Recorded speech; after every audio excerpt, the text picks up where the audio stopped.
for most things. The AI industry's growth has skyrocketed rapidly over the recent years, to the point of concern. Leaders all over the world are bringing up the possibilities of humans getting completely replaced by artificial intelligence for almost all the jobs there are out there, which, from the perspective of the economy and the society, is quite scary. In this video, we're going to have a listen to what industry leaders are saying about AI, its future, the possibilities, and the risks it brings with it to the world. The rapid advancement of AI is exciting, but also a bit scary because there's really no upper limit to how smart or capable it can become. Imagine AI eventually surpassing human intelligence, not just in simple tasks, but in creativity, decision-making, and problem-solving. This could disrupt the economy massively, as jobs across many industries might vanish faster than new ones appear. AI solves tons of problems. The fear is that it could outpace us, leaving many people unemployed and widening inequality if we're not careful about how we manage its growth. Tristan Harris, the co-founder of the Center for Humane Technology, has similar views.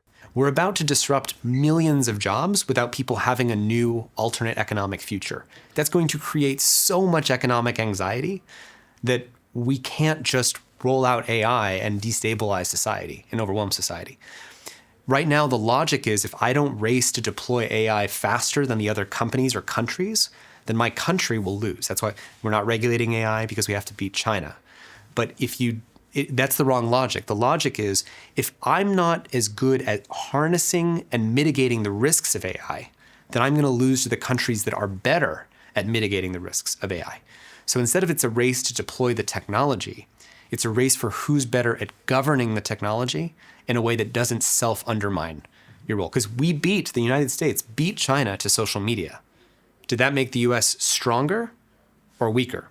So it's like beating someone to a weapon that you just use to shoot your own foot.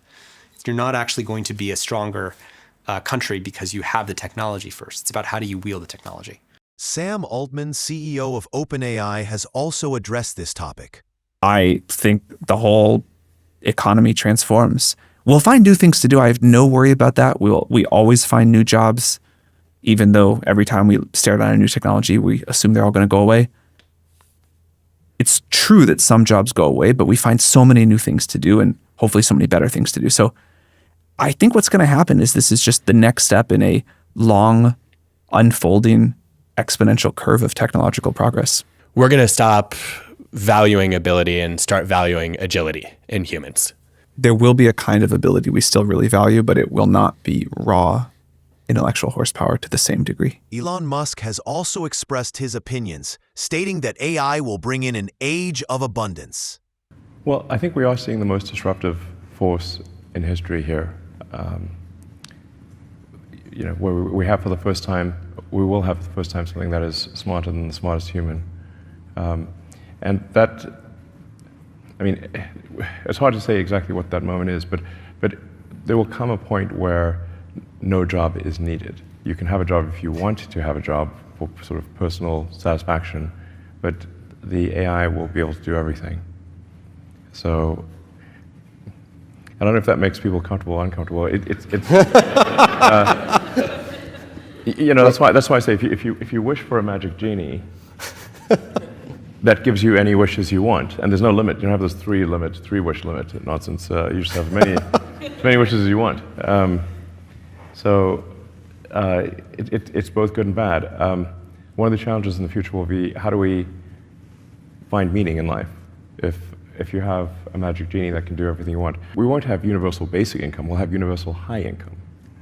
So in some sense, it'll be somewhat of a leveler or an equalizer, because really, I think everyone will have access to this magic genie. And you'll be able to ask any question. It'll certainly be good for education. It'll be the best tutor and the most patient tutor.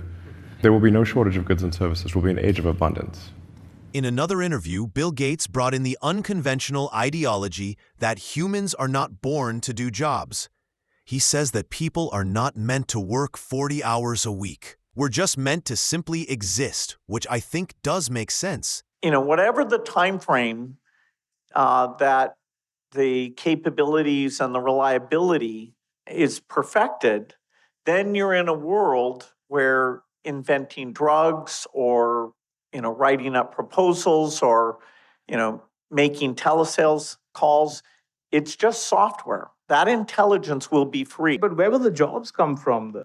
We weren't born to do jobs. I mean, jobs are an artifact of the shortage that, oh gosh, somebody better be a farmer. Okay, somebody better, drive those trucks around. All of that is based on creating the human intelligence to provide broad range of services. And so as you get away from that being a necessary thing, you get a lot more leisure time. It makes sense because no one is born knowing what a job is, what a developer does, what exactly does a business analyst do, and so on.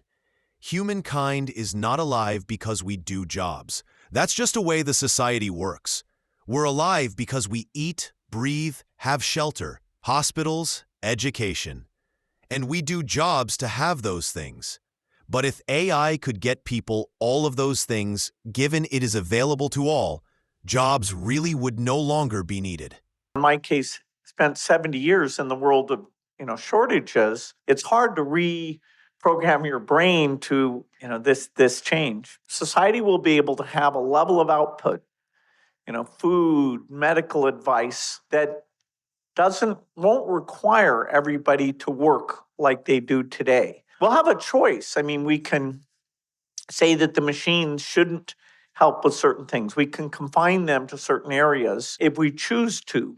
But the reason you think about jobs is because of the shortages. Here you can see some forecast data by World Economic Forum on the topmost jobs that are expected to grow and ones that are expected to decline by 2030. Clerks, accounting professionals, and administrative professionals are some of the jobs that will face decline, while a range of professions in the agriculture, foods, and transportation industries are predicted to grow in terms of workforce size. So what is your take on these developments? Will the AI revolution make intelligence a commonplace and solve problems? Or will it cause uncontrolled job displacement and lead to economic crisis? Let us know in the comments and subscribe to AI Stack for more such videos. See you in the next one.